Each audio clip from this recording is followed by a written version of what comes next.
There are hit songs, and then there are anthems, the kind of song that becomes the actual soundtrack for a whole generation. Well, Steppenwolf gave us one of the biggest anthems ever, and today we're going to dive into their incredibly wild story. Come on, you know these lyrics, that opening guitar riff?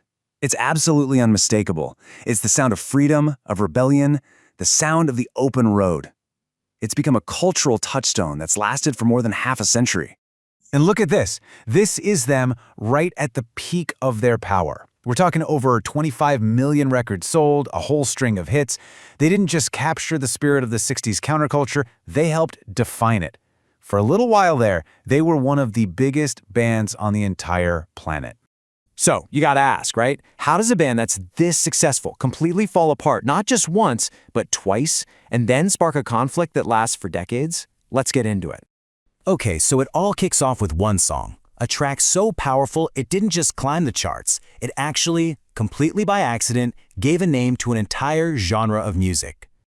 I mean, Born to Be Wild wasn't just a hit song, it was a full-blown cultural moment.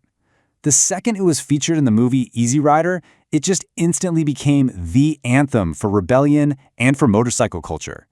The song absolutely exploded, selling over 1 million copies and just rocketing up the Billboard charts. But here's the crazy part. The song had this even bigger, totally accidental legacy. That line, Heavy Metal Thunder, that was the very first time anyone had ever used the term heavy metal in a rock song. And get this, they weren't talking about a style of music. They were literally describing a motorcycle. But, the name just stuck, and a whole new sound was born. All right, but to really get the full picture here, we've got to go back, way back, before the fame, before even the name Steppenwolf, back to their much more humble beginnings.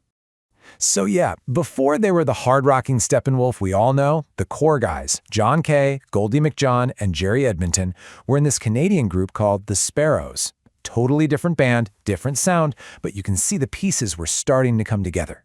So in '67, the band makes the big move to Los Angeles. They bring in a new guitarist, Michael Monarch, and a bassist, Rushton Morv.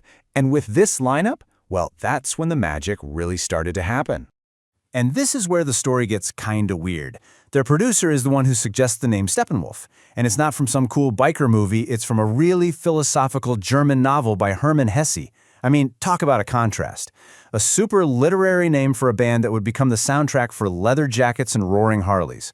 Their rise to the top was just insanely fast. But with all that success came some serious pressure. And, clashing personalities, the kind of stuff that can just tear a band apart from the inside out. Just look at this timeline. Between '68 and '72, when they first broke up, the band was basically a revolving door.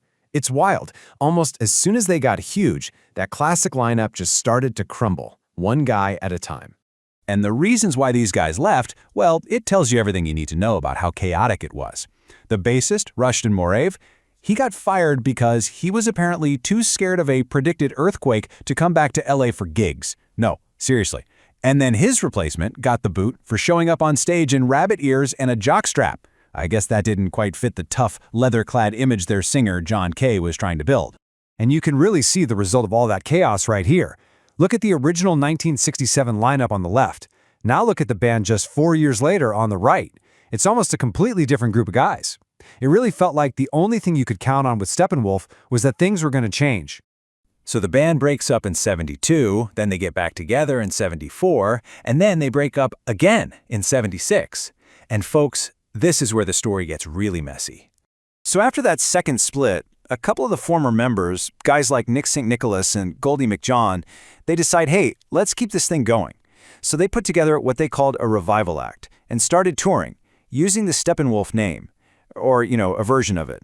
And this just created this massive divide. On one side, you've got John Kay, the original lead singer, who reforms the band officially in 1980 as John Kay and Steppenwolf. But then on the other side, you have these new Steppenwolf acts. And Rolling Stone magazine did not pull any punches. They called them unprofessional, bogus versions of the real thing. And listen, this wasn't just some small squabble between old bandmates. The legal battles over who could use the name, who owned the legacy, it went on for decades, all the way up to the year 2000. It's just unbelievable. So, after all of that, the breakups, the lawsuits, all the drama, how should we remember Steppenwolf? What's their real legacy when you strip everything else away? Well, let's start with just one number, 25 million. That's how many records they sold around the world. I mean, that alone tells you just how huge they were. And it wasn't just about total sales. They had 7 gold albums, a platinum album, and while the band itself hasn't made it into the Rock and Roll Hall of Fame, their most famous song, Born to be Wild, got its own special spot as one of the very first singles inducted. The whole long, wild ride finally came to a close in 2018, when John Kay played the last official Steppenwolf concert. It all kind of leaves you with this one big question, right?